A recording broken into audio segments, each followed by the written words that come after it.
জয় রাধা মাধব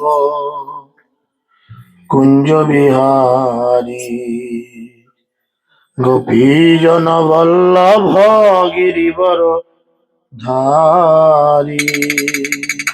জয় রাধা মাধব কুঞ্জ বিহারী গোপীজন বল্লভ গিরিবর ধারী।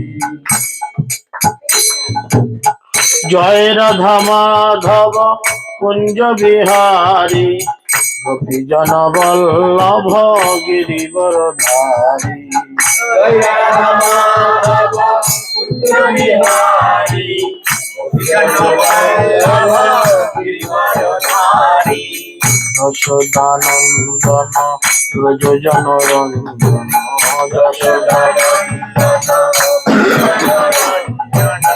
যশোদানন্দন ব্রজ জনরঞ্জন যশোদানন্দন যমুন তীর বনচারী যমুন তীর বনচারী যমুন তীর বনচারী যমুন তীর বনচারী। রাধা মাধব কুঞ্জ বিহারী গোপীজন বল্লভ গিরিবর ধারী। রাধা মাধব কুঞ্জ বিহারী গোপীজন বল্লভ গিরিবর ধারী। হরে কৃষ্ণ কৃষ্ণ কৃষ্ণ হরে হরে হরে রাম রাম রাম হরে হরে। হরে কৃষ্ণ কৃষ্ণ কৃষ্ণ হরে রাম রাম রাম হরে হরে। হরে কৃষ্ণ কৃষ্ণ কৃষ্ণ হরে হরে হরে রাম রাম রাম হরে হরে। হরে কৃষ্ণ কৃষ্ণ কৃষ্ণ হরে হরে হরে রাম রাম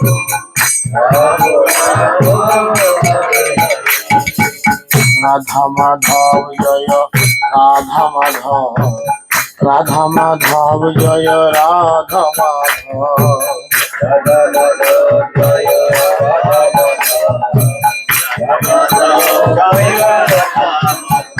জয় রাধা মাধব জয় রাধা মাধব রাধা মাধব জয় রাধা মাধব জয় রাধা মাধব জয় রাধা মাধব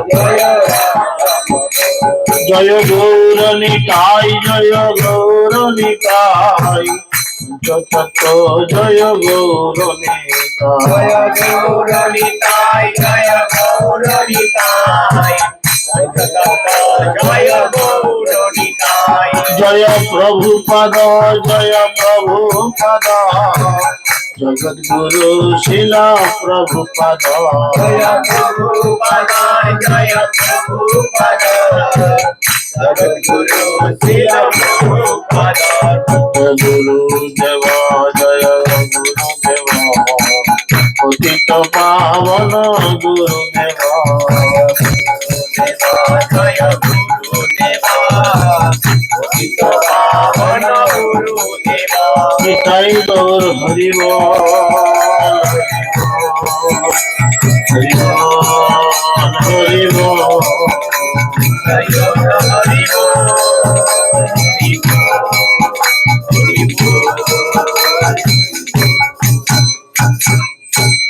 গৌর প্রেমানন্দ।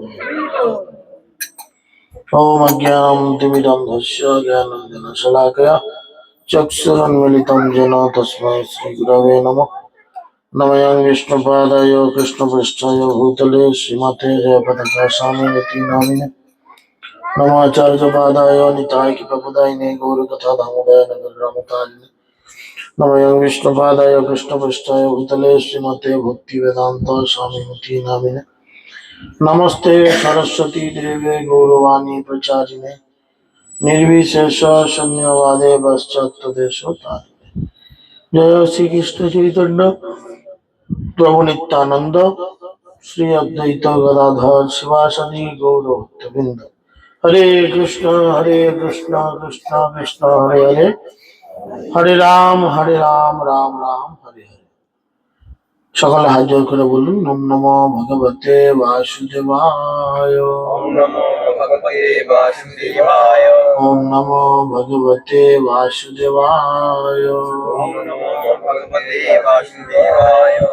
নমো ভগবতে বাসুদেবায় ओम नमो भगवते वासुदेवाय নারায়ণ নমস্কৃত নরক জীবন রত্ন দেবী সরস্বতী সংসতুজে বিরাজ मुखम करति वाचनं बंगम लंघाय जिगिरिन्द्रवादं वन्दे श्री गुरुनाथाय परमानंद माधवं श्री चैतन्यश्वरं श्री चैतन्य मनोविष्टं स्थापितं जनोतले चैरूपकदामयं राधेश्वरान्तिकं नष्टप्रायशुभद्रेषु नित्यं भगवतः सेवया भगवतः नित्यं श्लोके भक्तिर्भवति निष्ठिः जय श्री कृष्ण चैतन्य प्रभु नित्यानंद हरे कृष्ण कृष्ण कृष्ण हरे हरे हरे राम राम राम हरे हरे हरे कृष्ण পুনর্বার সকলকে আন্তর্জাতিক কৃষ্ণ ভবনামৃত সংঘ তথা ইস্কন নামকের পক্ষ থেকে অগ্রিম গৌর পূর্ণিমার প্রীতি শুভেচ্ছা এবং অভিনন্দন জ্ঞাপন করি। আপনারা সকলেই জানেন যে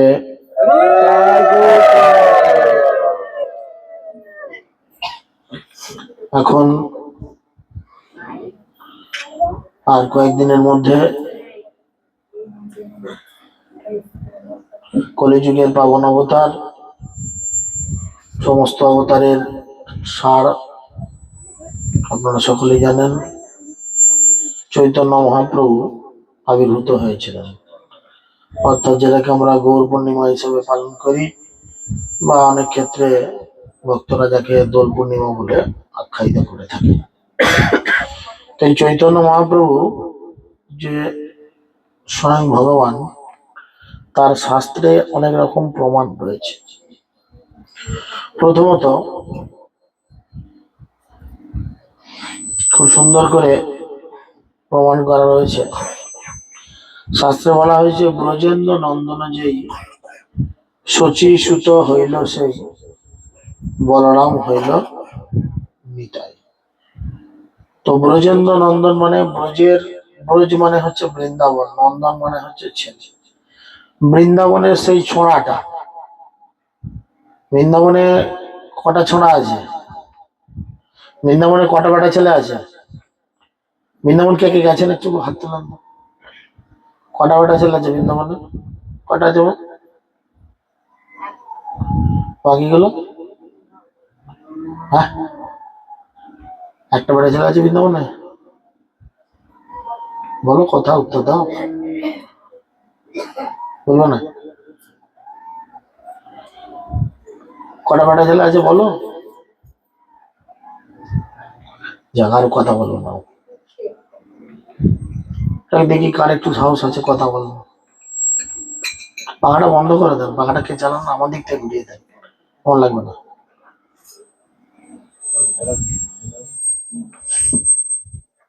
বলেন বৃন্দাবনে কতজন বেটা ছেলে আছে? গেছিলেন যে, কি হাত তুলেছিল বলো?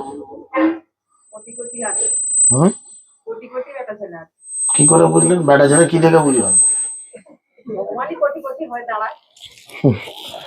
এগুলো ভাবের কথা, ভাব দিয়ে ভগবানকে পাওয়া যায় না, তাই না?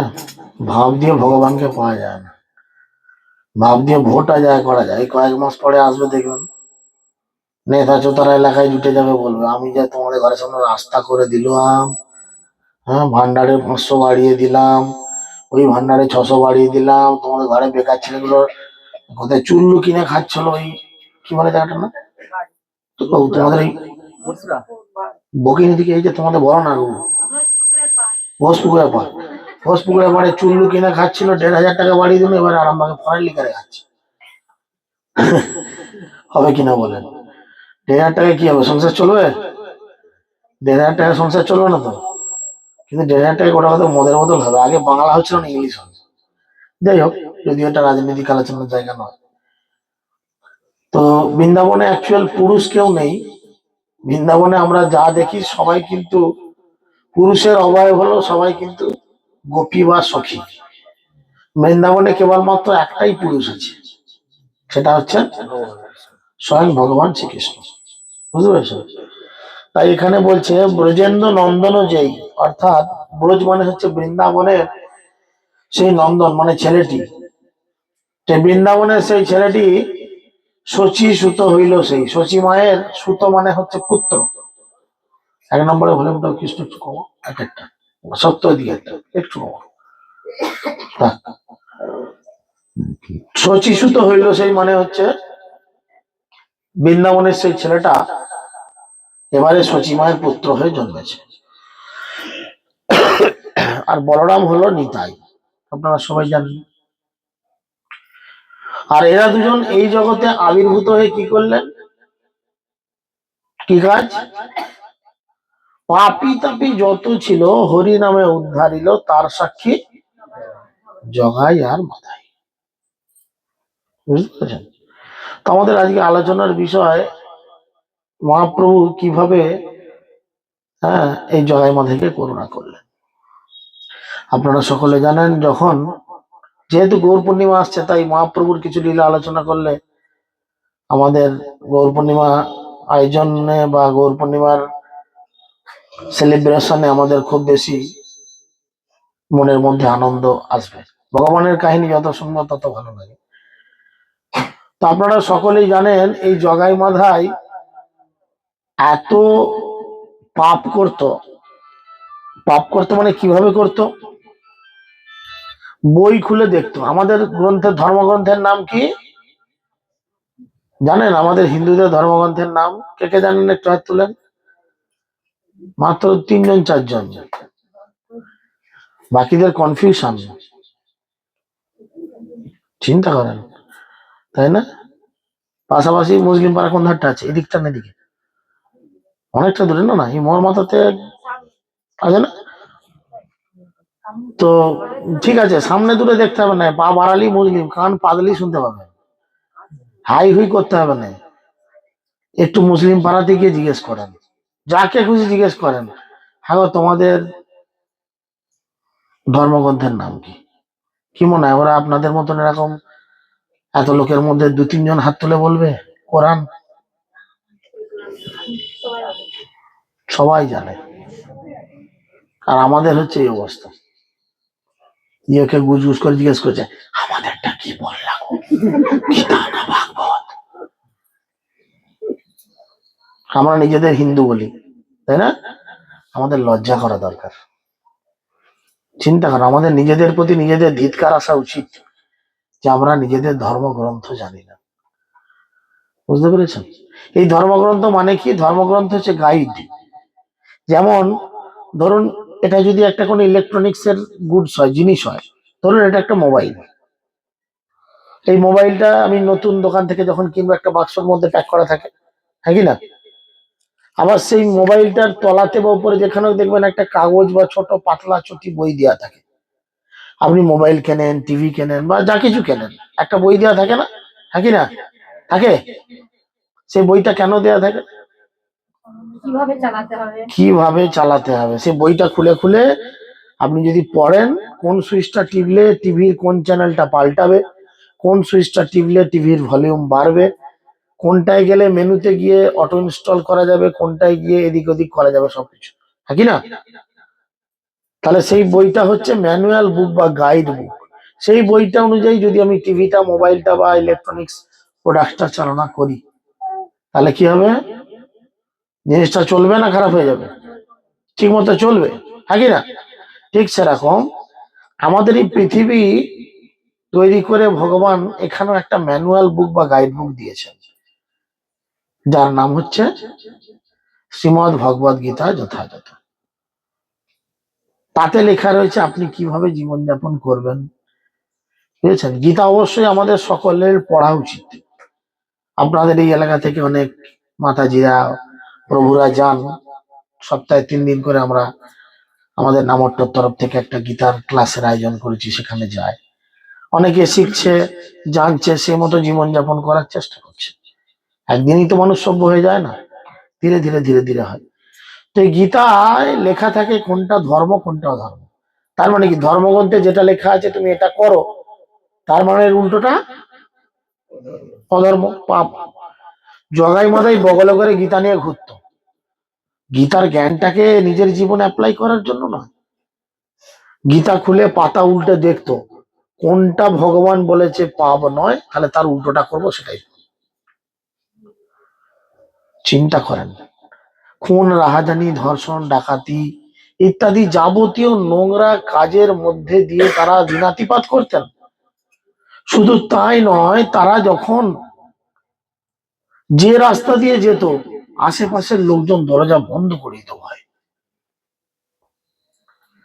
গঙ্গার ঘাটে মানুষ যেতে পারতো না ভয়ে, যে সেখানে গেলে জগাই মাধাই তাদের উপর যদি কোনো অত্যাচার করে।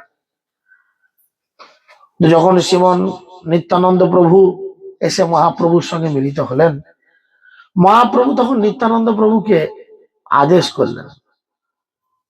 কি আদেশ করেছিলেন না, শোনো শোনো নিত্যানন্দ, শোনো হরিদাস, আমার আজ্ঞা সর্বত্র করহ প্রকাশ, প্রতি ঘরে ঘরে গিয়ে করো এই ভিক্ষা, বল কৃষ্ণ, ভজ কৃষ্ণ, কর কৃষ্ণ শিক্ষা। আর যেমনি নিত্যানন্দ প্রভু আর হরিদাস ঠাকুর মহাপ্রভুর কাছ থেকে অর্ডার পেয়েছিলেন, তারা সঙ্গে সঙ্গে কি করেছিলেন, নাম প্রচারের জন্য সব থেকে অধপতিত মানুষটাকে বেছে নিয়েছিলেন। আর সেই অধপতিত মানুষ হচ্ছে জগাইয়ার মাথায়। নিত্যানন্দবাবু বারবার গিয়ে অনুরোধ করাতে একসময় মাধাই কি করলো, রেগে গিয়ে ওই মদ খাওয়ার যে কলসি ছিল, সেই কলসি করে মেরে মাথা ফাটিয়ে দিয়েছে। আর মহাপ্রভুর কাছে এই খবর যাওয়ার পর মহাপ্রভু কি করেছেন, সেই স্থানে ছুটে গিয়ে নিজের প্রিয় ভক্তকে রক্ষা করার জন্য সুদর্শনকে প্রার্থনা করেছেন। কিন্তু নিত্যানন্দ প্রভু এত দয়াময় আমাদের মতো জীবেদের প্রতি, তিনি জোরহাত করে মহাপ্রভুকে দাঁড় করিয়েছেন, সুদর্শনকে ফিরিয়ে যাওয়া করিয়েছেন এবং মহাপ্রভুকে স্মরণ করিয়েছেন, মহাপ্রভু আপনি এই জগতে এসেছেন কেন? আপনারা জানেন মহাপ্রভু এই জগতে কেন এসেছেন? কে কে জানেন একটু হাত তুলেন। কেন এসেছেন বলো তো? না, আমি টেড়া নয়, ওই পেছনেরটাকে বলছি। কি জানি? হ্যাঁ, না, ঠিক উত্তর হলো না, বলো বলো, তোমাকে বলছি, বলো। কে বলে?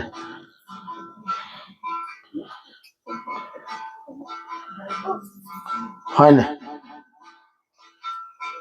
আর কে কে জানে হাত তুলো, বলো মহাপ্রভু কেন এসেছিল এই জগতে? হলো 90 হয়েছে, 100 হয়নি, 0-1 হয়েছে।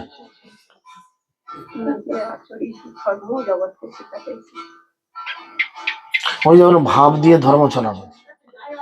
আপনাকে ভক্তি করতে গেলে সর্বপ্রথম ছাড়তে হবে কি বললাম তো, এই লোক দেখানো ভাব ছাড়তে হবে। প্রকৃত প্রেম আর ভাবের প্রেম দুটোর মধ্যে অনেক পার্থক্য। না, তোমরা ক্লাসে যাও শুধু ঘুমোতে, তো মা তোমাদের বলে আর কি হবে বলো, বলো। অত্যন্ত দুর্লভ প্রেম পরিবারের, অত্যন্ত দুর্লভ প্রেম, শুধু প্রেম প্রেম নয়, অত্যন্ত দুর্লভ প্রেম। যে প্রেম অত্যন্ত দুর্লভ মানে কি, কোথাও পাওয়া যায় না। আপনার পকেটে যদি কোটি কোটি টাকা থাকে, আপনি সে টাকা দিয়ে প্রেম কিনতে পারবেন? পারবেন? পারবেন না। ব্রহ্মা শিব যে প্রেম পাওয়ার জন্য অনন্ত কোটি বৎসর ধরে তপস্যা করছেন, তাই না? তারা সেই প্রেম পাচ্ছে না, সেই প্রেম মহাপ্রভু আনছেন। ভববিরিঞ্চির বাঞ্ছিত যে প্রেম জগতে আনিল ঢালি, কাঙালে পাইলো নাচিয়ে খাইলো দিয়া করতালি। কি করলেন? শুধু আমাদের জন্য তিনি মুঠের মতো বয়ে নিয়ে আসলেন, আর সে অপ্রাকৃত প্রেম দান করলেন। মহাপ্রভুর আসার একটাই কারণ, নিত্যানন্দ প্রভু মনে করিয়ে দিলেন, হে প্রভু, তুমি তো মারপিট যুদ্ধ করতে আসনি, তুমি কি জন্য এসেছো? অত্যন্ত দুর্লভ প্রেম করিবারে দান, শিখায় শরণাগতি ভক্তেরও প্রাণ। তুমি এই অপ্রাকৃত অত্যন্ত দুর্লভ প্রেম দান করতে এসেছো, এবং মানুষকে তুমি শেখাতে এসেছো কেমন করে ভালোবাসতে হয়। মহাপ্রভু শিখিয়েছে ভগবানকে কেমন করে ভালোবাসতে হয়। আপনি চিন্তা করে দেখুন, সচরাচর আমাদের ভগবানের প্রতি ভালোবাসা কিরকম।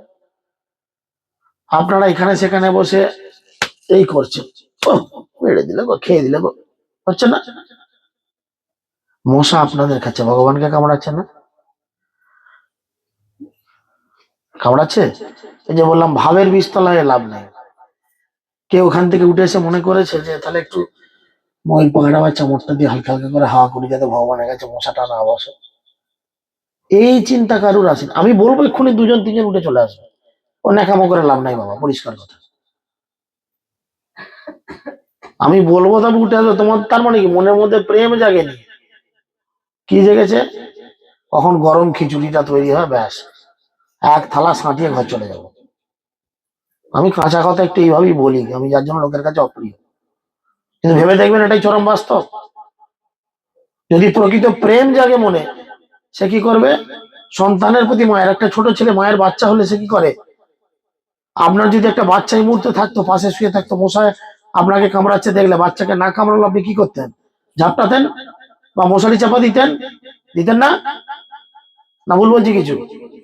তার বেলায় প্রেম উতলে পড়েছে। আর যাকে প্রকৃত প্রেম করা দরকার, তাকে এটাকে কি বলে? কাঁচকলা।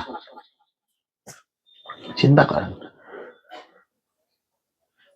তো, সেই কি করে ভগবানকে ভালোবাসতে হয় সেই শিক্ষা দেওয়ার জন্য মহাপ্রভু এসেছেন। নিত্যানন্দ প্রভু বললেন, আরো তার সাথে বললেন, হরিদাস ঠাকুর মহাপ্রভুকে বললেন, হে মহাপ্রভু, তুমি তোমার ক্রোধ সম্বরণ করো। কেন? না, মাধাই নিতাইকে মেরেছে ঠিকই, কিন্তু ওই যে জগাই, ওই জগাই তো বাধা দিতে এসেছিল, ও মারতে দেয়নি। যখনই একবার মেরে দ্বিতীয়বার মারতে গেছে, ওই জগাই, আমি দেখেছি, আমি দেখেছি জগাই ছুটে গিয়ে কি করেছে? মাধাইকে টেনে ধরেছে, আই মাধাই, মারিসনি। ওনারা বৈষ্ণব, ওনারা সাধু, ওনাদের গায়ে হাত দিলে অনন্ত কোটি বছর নরক যাপন করতে হয়, মারিসনি। মহাপ্রভু এতটুকু কথা শুধু শুনলেন, কার বিষয়ে? জগাইয়ের বিষয়ে। শোনা মাত্র মহাপ্রভু কি করলেন? জগাইকে আলিঙ্গন করলেন এবং জগাইকে প্রেম প্রদান করলেন। একটু ভেবে দেখুন, কেন দিলেন প্রেম? জগাইও তো পাঁড় মাতালের মতো, জগাইও তো মাধায়ের মতো প্রত্যেকটা অপরাধের সমান অপরাধী। কেন দিলেন জগাইকে প্রেম? কেন দিলেন? মনের ভেতর নয়, সামনেই দেখিয়েছি, আমি মনের কথা বলিনি। হ্যাঁ, বৈষ্ণবের উপর অত্যাচার হচ্ছে দেখে উনি বাঁচিয়েছেন, মহাপ্রভু তাই তাকে কৃপা করলেন। কেন? না, শাস্ত্রে বলে কি, বৈষ্ণব হচ্ছে আমার প্রাণ। বৈষ্ণব মানে তোমার হৃদয় সদা গোবিন্দ বিশ্রাম, গোবিন্দ কহেন বৈষ্ণব পরাণ। বৈষ্ণব হচ্ছে আমার পরাণ, মম পরাণ, মানে আমার প্রাণ। আর তুমি আমার প্রাণকে রক্ষা করবার জন্য গেছো। তাই অলরেডি জগাইকে কৃপা করে দিয়েছেন। আর জগাইকে আলিঙ্গন করার সাথে সাথে জগাই যেমনি প্রেম পেয়েছে, একটা সত্যি কথা বলবেন আপনারা, কেউ হঠাৎ করে লটারিতে কেউ 1 কোটি টাকা বা 20-50 লক্ষ টাকা জিতেছেন, এরকম কেউ আছেন? তেমন কপাল কি আর হয়েছে বহু? আচ্ছা, জিতেছে এরকম কাউকে দেখেছেন? খুব গরিব মানুষ জিতেছে, জেতার পরে সে পাগলের মতো তো আনন্দে লাফাচ্ছে, ও কি করব কি না করব, ঘর করব না বিয়ে করব না একটা ভালো গাড়ি কিনবো না দুটো কুকুর কিনবো না কি কিনবো, কিছু খুঁজে পায় না, ও কি কর্তব্য বিমূঢ় হয়ে যায় পাগলের মতো, তাই না? আর যখন জগাইকে মহাপ্রভু আলিঙ্গন করেছে, করে যখন এই প্রেম দিয়ে দিয়েছে, ব্যাস করোনার ভ্যাকসিনের মতো ভ্যাকসিন পুশ হয়ে গেছে। সঙ্গে সঙ্গে জগাই পাগলের মতো দুই হাত তুলে নিতাই গৌর প্রেমানন্দে বলে নৃত্য করতে থাকছে। আর মাধাই চুপ করে তলায় বসে আছে, তখন একটু একটু নেশা কেটেছে। একবার নিতাইকে দেখছে, একবার মহাপ্রভুকে দেখছে, আর একবার ওর বন্ধু জগাইকে দেখছে। হ্যাঁ জগাই, কি হলো রে তোর? জগাই বলছে, ছাড় ছাড় ছাড়, এরকম কথা আর তুই মুখে উচ্চারণ করিসনি। হায়, তুইও আমার মতো নিতাইয়ের চরণে পতিত হ, মহাপ্রভুর চরণে পতিত হ। আরে মদ খেয়ে কি আনন্দ, তার থেকে বেশি আনন্দ রে ভাই, তুই একবার করে দেখ। সঙ্গে সঙ্গে মাধাই মহাপ্রভুর চরণে পতিত হলো, কিন্তু মহাপ্রভু বললেন না, আমি তোমাকে কিছুতেই কৃপা করব না। কারণ তুমি কি করেছো? বৈষ্ণব অপরাধ।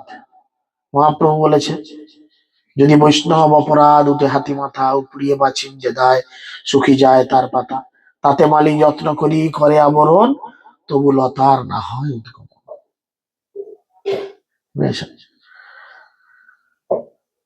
নিতাই এত দয়াময়। নিতাই তখন মহাপ্রভুর কাছে গিয়ে বলল, কি হয়েছে? মহাপ্রভু বললো, কেন? তোমাকে কলসির কানার বাড়ি মেরেছে না, মেরে তোমার কপাল ফাটিয়ে দিয়েছে, আমি ওকে কিছুতেই ক্ষমা করব না। নিতাই তখন মাথায় হাত বুলাতে বুলাতে বলছে, মহাপ্রভুর দিকে তাকিয়ে, মেরেছে কলসির খানা, বাকিটা আপনারা বলুন। সবাই জানি, কিন্তু এই প্রেম পাওয়ার জন্য কেউ পাগল নেই। হ্যাঁ, মেরেছে মানে মেরেছে কলসির কানা, তা বলে কি প্রেম দেবে না? দাও। মহাপ্রভু তখন বলছে, না ওকে আমি প্রেম দেবো না, কিছুতেই প্রেম দেবো না। বললো, তুমি প্রেম দেবে না মানে? আমার জীবনে যদি কোনো স্বীকৃতি থাকে, কে বলছে কথাটা? নিত্যানন্দ প্রভু বলছেন, যার ফোনার মাথায় অনন্ত কোটি ব্রহ্মাণ্ড পোস্ত দানার মতো থাকে, একটা আদ্রা নয়, অনন্ত কোটি ব্রহ্মাণ্ড যার ফোনার মাথায় পোস্ত দানার মতো থাকে, চিন্তা করেন। সেই নিতাই বলছে, আমার যদি জীবনে কোনো স্বীকৃতি থাকে, আমি আমার সমস্ত স্বীকৃতি কি করলাম? মাধাইকে দিয়ে দিলাম। এবার বলো, তুমি আমাকে কৃপা করবে কিনা? মহাপ্রভু তখন বললো, কিছু করার নাই, যেখানে তুমি অঙ্গীকার করে একে গ্রহণ করেছো, সেখানে আমার আর বাধা দেওয়ার মতো কিছু নেই। এসো, আমি মাধাইকেও কৃপা করবো বলে মাধাইকেও বুকে আলিঙ্গন করে জড়িয়ে ধরলেন। আর মাধাইও জগাইয়ের মতো দুই হাত তুলে নিতাই গৌর প্রেমানন্দে বলে রাস্তা লাগলেন। এখন জগাই নাচে, মাধাই নাচে, মাঝে নাচে মহাপ্রভু। বুঝতে পেরেছেন? মাঝে মহাপ্রভু নাচছেন, ডান দিক বাঁ দিকে জগাই মাধাই নাচছেন, নিত্যানন্দ প্রভু নাচছেন, হরিদাস ঠাকুর নাচছেন। আর যত কীর্তন করছেন মাধাই আর জগাই, যারা রোদে পুড়ে দেখতে হয়ে গেছিল গায়ের রং কালো, তারা ধীরে ধীরে ধীরে ধীরে ফর্সা হতে লাগলো। কালো গায়ের রং জগাই আর মাধাইয়ের হয়ে গেল ফর্সা, চকচকে ফর্সা হয়ে গেল। এই করতে করতে শিবাসঙ্গনে প্রবেশ করলো। সমস্ত ভক্তদের মাঝে নতুন দুজন বৈষ্ণবকে পরিচয় করানো, যারা কয়েক মিনিট আগে ছিল পাঁড় মাতাল। সেই মহাপ্রভুর কৃপায় এরকম বাজে মানুষও কি হলো? শুদ্ধ বৈষ্ণবে পরিণত হলো। এবং সেখানে যখন তারা নিত্য কীর্তন করছেন, সমস্ত ভক্তরা জিজ্ঞেস করছেন, আচ্ছা মহাপ্রভু, আমাদের জগাই মাধাই তো কালো ছিল, এরা ফর্সা হয়ে গেল কেন? আর আপনার গায়ের রং ছিল ফর্সা, আপনি ধীরে ধীরে ধীরে ধীরে কালো হয়ে গেলেন কেন? মহাপ্রভু গায়ের রং ফর্সা আপনারা জানেন, কেননা তিনি রাধারানীর ভাব এবং অঙ্গকান্তি নিয়ে এসেছেন।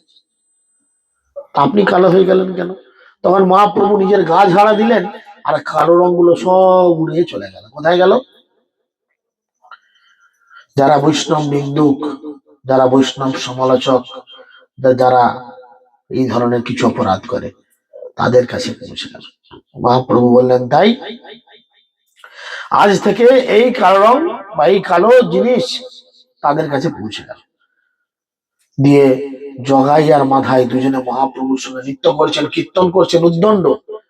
আর মহাপ্রভু যতদিন এই ভৌম নবদ্বীপে লীলা করেছেন, ততদিন প্রত্যেক দিন এই ঠিক সন্ধ্যার এই সময় থেকে নবদ্বীপের আকাশে সমস্ত দেবদেবীরা চলে আসতেন।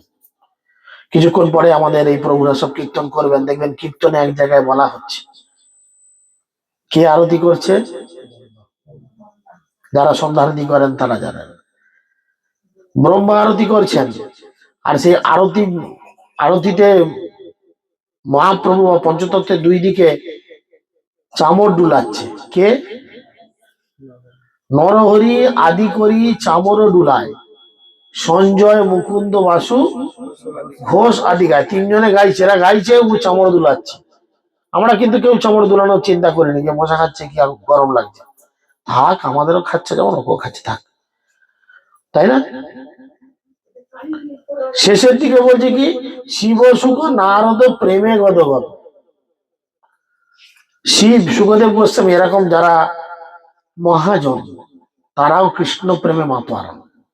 প্রত্যেকদিন তারা নবদ্বীপে এই লীলা দর্শন করতে আসতেন। শাস্ত্রে বলে, অদ্যপি লীলা করেন শ্রী গৌর রায়, কোন কোন ভাগ্যবান দেখিবারে পায়।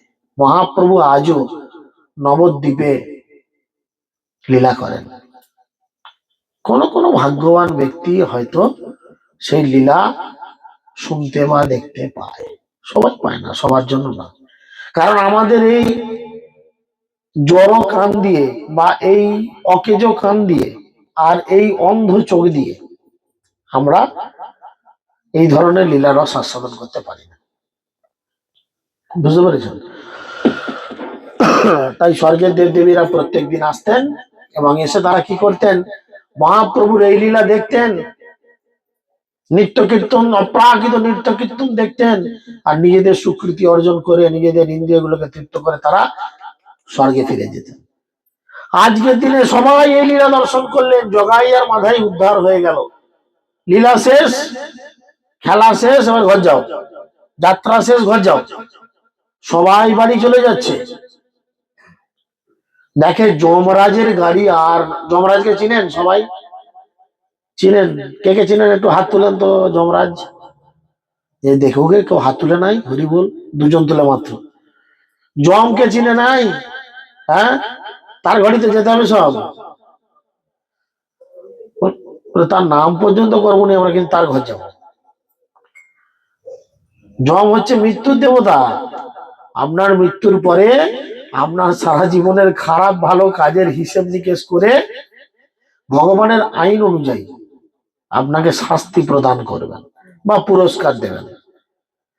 যেমন আমাদের ছোট করি বলি, আরামবাগ এলাকায় একটা আরামবাগ কোর্ট আছে, আপনারা জানেন? আরামবাগ কোর্ট আছে, কোর্টে বিচার হয়। দেখবেন বিচারক একজন বসেন একটা সামনে মোটা বই নিয়ে। সে কি করে? সেই বই খুলে খুলে দেখে, তুমি যে কাজটা করেছো এই কাজটা শাস্ত্রে কি বলেছে। তখন বলে, তোমাকে এত ধারা অনুযায়ী এতদিনের সশ্রম কি অমুক কারাদণ্ড কি ফাঁসি কি হেন তেন জরিমানা ইত্যাদি করা, বলে কিনা? ঠিক সেরকম যমরাজের কাছেও এরকম একটা বই আছে, আইনের বই, যেটা আমরা গ্রন্থ অধ্যয়ন করি। সেই বই খুলে তিনি দেখেন, শাস্তি বিচার করেন। তো যমরাজের গাড়ি সেদিনে আর ফিরে যায় না, সবার গাড়ি চলে গেছে। যেতে যেতে হঠাৎ পেছন দিকে ঘুরে দেখে, আরে আমাদের গাড়ি অনেক দূর এগিয়ে চলে এলো, যমরাজের গাড়ি এলো না কেন? পাংচার টাংচার হয়ে গেল নাকি? তখন তার আমাদের গাড়ির মধ্যে টিউবলেসটা আর নেই যে পাংচার হলো গাড়ি যাবে, বুঝেছেন? তখন তিনি কি করলেন, যমরাজের গাড়ি আটকে গেছে দেখে দেবদেবীরা আবার সবাই ফিরে আসলেন। ফিরে এসে দেখলেন কি না, যমরাজ গাড়িতে অজ্ঞান হয়ে পড়ে গেছে।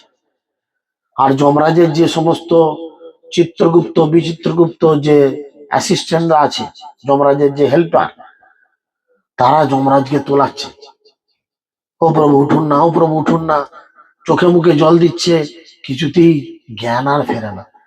বাকি দেবদেবীরা এসে জিজ্ঞেস করলো, কি ব্যাপার, কি হলো প্রভু, এরম হঠাৎ অজ্ঞান হয়ে গেল কেন, কি হয়েছে?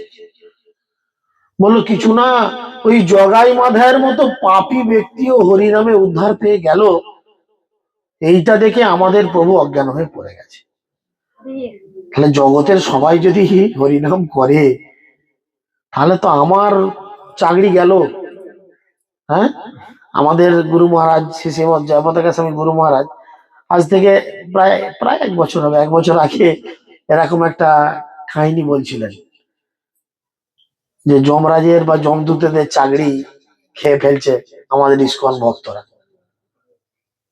ওদের চাকরি করতে দেবেন না বেশি দিন। কি করে খাচ্ছে? মহাপ্রভুর ইচ্ছা, পৃথিবীতে আছে যত নগরাদি গ্রাম, সর্বত্র প্রচার হোক মোর নাম, সেরকম করে।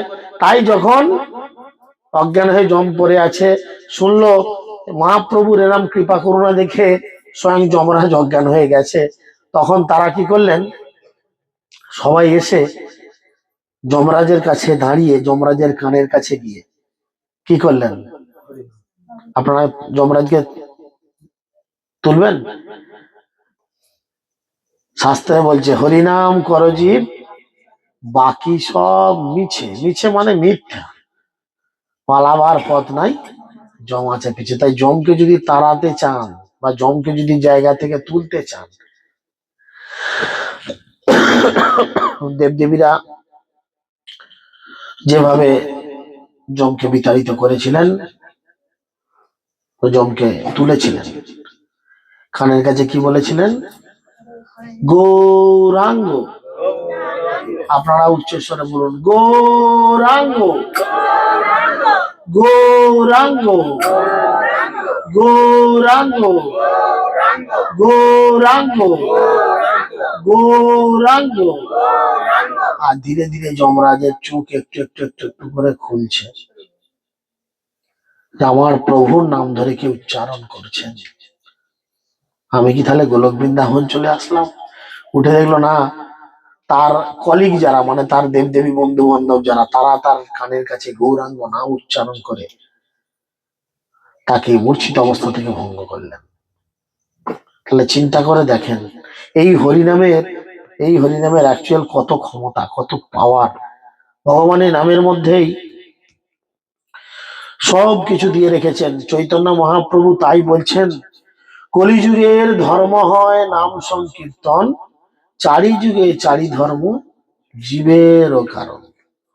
সত্য, ত্রেতা, দাপর, কলি, 4টে যুগ। এখন কি যুগ চলছে? কলিযুগ। তাহলে কলিযুগের ধর্ম হয় নাম সংকীর্তন, বুঝা গেল? অতএব কলিযুগে নাম যজ্ঞ সার, আর কোন ধর্ম কইলে নাহি হয় পার। কলিযুগে যদি কেউ এই জায়গা থেকে উদ্ধার লাভ করে ভগবত ধাম যেতে চায়, তাহলে যতই জয় মা কালী, জয় মা দুর্গা, জয় মা মনসা, জয় মা লক্ষ্মী করো, আর যতই ডিজে চালিয়ে নাচো না কেন, হরিনাম না করলে পার হওয়া মুশকিল আছে। এটা মানেন সবাই? মানেন? দেখেন, যে লোকটা সারা জীবন দুর্গা পুজো, লক্ষ্মী পুজো, কালী পুজো করলো, মরে গেলে তাকে কিন্তু শ্মশানে কি বলে নিয়ে যায়? জয় মা কালী, জয় মা দুর্গা বলে? হ্যাঁ, গোদা বাংলায় কথা বলবো। আমরা সবাই জানি হরি ছাড়া আমাদের এই পাপ হরণ করার আর কারোর ক্ষমতা নাই। তাই মহাপ্রভু উপদেশ দিচ্ছেন কি, অতএব কলিযুগে নাম যজ্ঞ সার, আর কোন ধর্ম কইলে নাহি হয় পার। রাত্রি দিন নাম লয় খাইতে শুইতে, তাহার মহিমা বেদে নাহি পারে দিতে। যে ব্যক্তি দিন রাত ভগবানের এই দিব্য নাম হরে কৃষ্ণ কৃষ্ণ কৃষ্ণ হরে হরে, হরে রাম রাম রাম হরে হরে। এটি গ্রহণ করেন।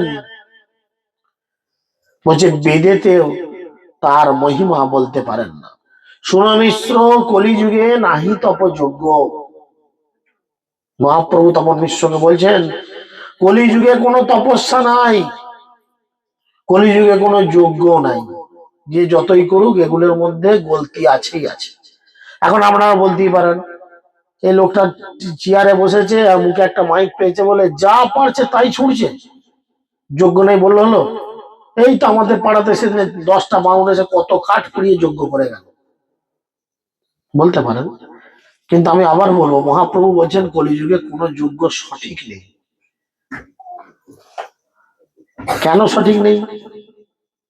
না, যজ্ঞের জন্য যে সমস্ত জিনিসপত্রের প্রয়োজন এখন প্রত্যেকটা জিনিসে ভেজাল।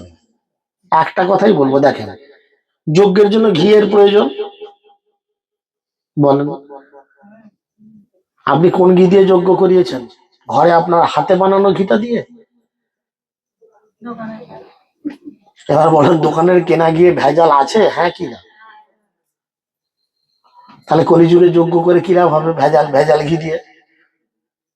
ঘিটা তো খাবার, সাহা মানে হচ্ছে অগ্নিদেবের স্ত্রী, ঘি মানে হচ্ছে তার খাবার।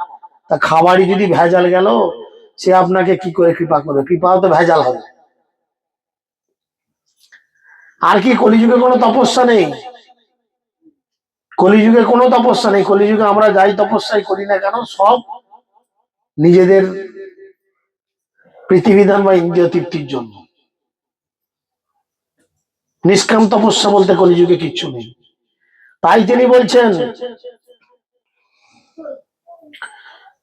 শুনো মিশ্র, কলিযুগে নাহি তপ যোগ্য, যেই জন ভজে কৃষ্ণ তার মহাভাগ্য। এই কলিযুগে যে ব্যক্তি ভগবান শ্রীকৃষ্ণের ভজনা করবেন, শাস্ত্রে বলে সে মহাভাগ্যবান। অতএব গৃহে তুমি কৃষ্ণ ভজ গিয়া, কুটি নাটি পরিহারের একান্ত হইয়া। অতএব আমাদের উচিত এক্ষুনি নিজেদের বাড়িতে ফিরে গিয়ে কুটিনাটি ছেড়ে ভগবানের ভজনায় নিজেদের মন দেয়া। ভক্তিবিনোদ ঠাকুর বলছেন, ও হে কলির জীব, ছাড়ো কুটিনাটি, নির্মল চৈতন্য প্রেম লহ পরিপাটি। তিনি বলছেন কলির জীবকে, কলিহত জীবকে বলছে কুটিনাটি ছাড়ো। আমরা ছোট ছোট বিষয়ে ঝগড়াঝাটি ঝামেলা করি না? চিন্তা করেন, ভাই ভাই আলাদা হয়ে গেল কেন? না তোর ভালো জমিটা আমার কেন খারাপ জমিটা, হয় কি না? এখন দেখেন, আপনি যত কোটিপতি হন আর যত ভিখারির বাচ্চাই হন, মরে যাওয়ার পরে যে 3.5 হাত জায়গায় নিয়ে গিয়ে আপনাকে পুরানো হবে, সেটাও কিন্তু আপনার পার্সোনাল জায়গা হবে না। আপনার আগে আপনাদের পাড়ার পচা সেখানে পুড়েছে, খুব মদ খেতে খেয়ে মরে গেছে, ওইখানেই পুড়েছে। 2 বছর আগে ঘাস ফাস গজিয়ে গেছে, এখন ওইখানটা পরিষ্কার। ওই পচা যেখানে পড়েছে সেখানে নিয়ে গিয়ে তুমিও কোটিপতির বেটা, তোমার 500 বিঘে সম্পত্তি, তোমাকেও সেখানেই। কি ভুল বললাম কি? না শ্মশানে সব নিজের ব্যক্তিগত সম্পত্তির ওপর শ্মশান থাকে, আমার চিতায় আর কেউ যেন না পড়ে থাকে, এরকম কিছু?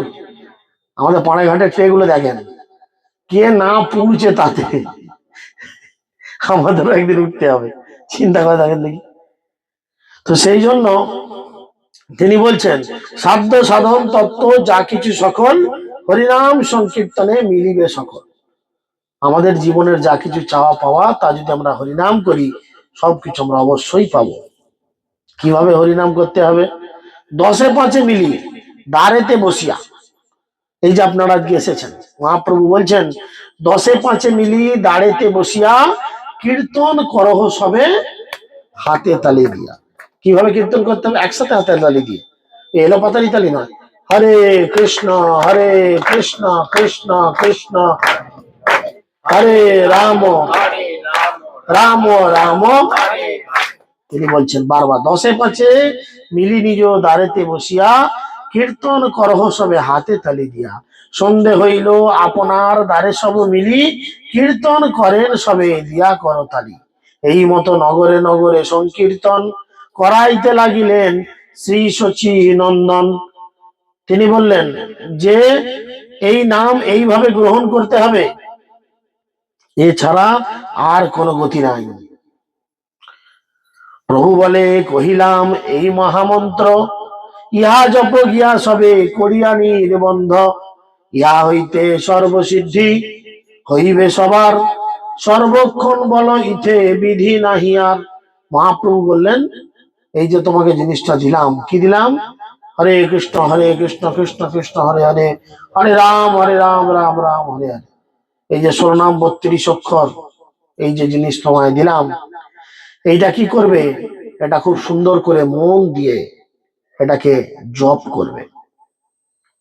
ইহা হইতে সর্বসিদ্ধি হইবে সবার, সর্বক্ষণ বলইতে বিধি নাই আর। এর থেকে সবার সিদ্ধি লাভ হবে। তাই সবাইকে উচিত সব সময় এই ভগবানের দিব্য নামকে গ্রহণ করা। কখন কখন গ্রহণ করতে হবে? কি ভোজনে, কিবা শয়নে, কিবা জাগরণে, অহর্নিশি চিন্ত কৃষ্ণ বলহ বদনে।